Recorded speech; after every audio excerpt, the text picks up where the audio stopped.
बेचारी चिड़िया पर अत्याचार।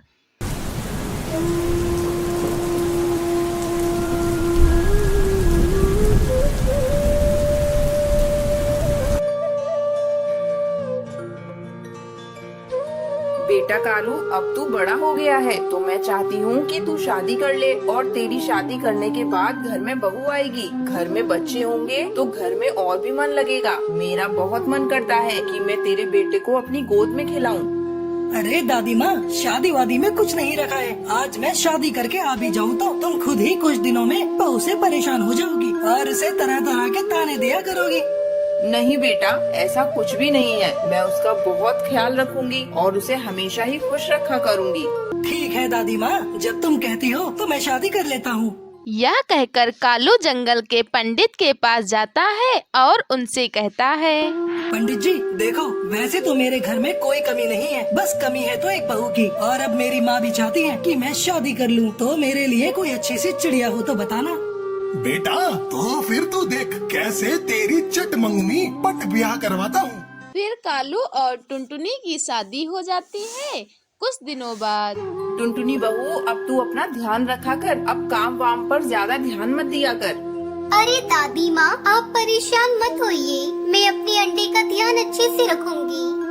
देख बहू, मेरे पोते को कोई भी परेशानी नहीं होनी चाहिए। मैं चाहती हूँ तू एक बेटे को जन्म दे और मैं उसे अपने हाथों से खिलाऊं। कुछ दिनों के बाद कालू के घर में 3 बेटियां पैदा हो जाती हैं, जिसे देखकर दादी माँ का माथा चढ़ जाता है और वह टुनटुनी के बारे में मन ही मन में सोचती हैं।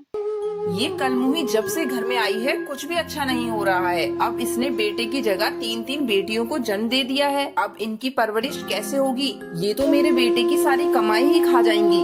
फिर तीनों बेटियां धीरे धीरे बड़ी होने लगती हैं और वो एक दिन दादी माँ के पास आती हैं। दादी दादी, हमें भूख लगी है, हमें कुछ खाने को दो ना।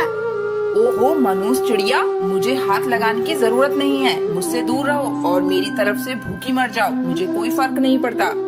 दादी, आप हमसे प्यार क्यों नहीं करती हो? हम तो आपसे बहुत प्यार करते हैं। मैंने तेरी माँ से कहा था मुझे लड़का दे दो, लेकिन उसने जन्मी तो 3-3 बेटियाँ। दादी, क्या लड़कियाँ होना कोई गलत बात होता है?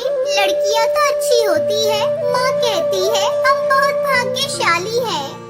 अच्छा, तो तू अब मुझसे जबान लड़ाएगी? फिर बुढ़िया उसे पीटने लगती है। तभी टुनटुनी वहाँ पर आ जाती है। माँ जी, ये आप क्या कर रही हो? बच्चियों पर कौन हाथ उठाता है? ये बहुत गलत बात है माँ जी। बेटी तो ईश्वर का वरदान होती है। तभी बुढ़िया तिलमिलाते हुए बोलती है, तू मेरे बीच में मत बोल। मुझे तू बिल्कुल अच्छी नहीं लगती और ना ही तेरी ये बच्चियाँ अच्छी लगती हैं। फिर सबसे छोटी बच्ची अपनी दादी से कहती है, बुढ़िया, तू भी हमें अच्छी नहीं लगती है। तू भाग जा हमारे घर से। 24 घंटे बकर बकर बकर करती रहती है। जब देखो हमारी माँ को और हमें सुनाती रहती है। देखो देखो, कल की छोकरी मुझसे ही बातें बनाने लगी है। देख मैं अब तेरा क्या हाल करूँगी। फिर अगली सुबह बाहर बहुत तेज बारिश हो रही है। सुंदरी दादी के दिमाग में एक तरकीब आती है और वह छोटी बच्ची जो कि सोई हुई है उसके पास जाती है। फिर सुंदरी उसे उठाकर छोटे से कपड़े में बांध देती है और तेज बारिश में उसे बाहर छोड़ के आ जाती है और सुनहरी की भी आंखें खुल जाती हैं और वह अपनी दादी को ऐसा करते हुए देख लेती है। दूसरी तरफ टुनटुनी माँ को अपनी बेटी का आभास हो जाता है। अरे छोटी कहाँ गई? इतनी जल्दी तो उठती नहीं है। हो सकता है बाहर खेलने गई हो। ये कहकर टुनटुनी घर के बाहर देखती है। बाहर बहुत तेज बारिश हो रही होती है। हे भगवान, ये रातों रात इतनी बारिश कैसे हो गई? ये अचानक से क्या हो गया? मुझे अपनी बेटी को बचाना होगा। फिर टुनटुनी छोटी को ढूंढते हुए घर के बाहर जाती है। छोटी, ओ छोटी, तू कहाँ है बेटा? छोटी इधर आ। टुनटुनी को जंगल की नहर के पास उसी पेड़ के नीचे अपने तौलिए का कपड़ा दिखाई देता है। अरे ये तो मेरी तौलिया है। अचानक से यहाँ पेड़ के पास कैसे आ गई? ये सब कैसे हुआ?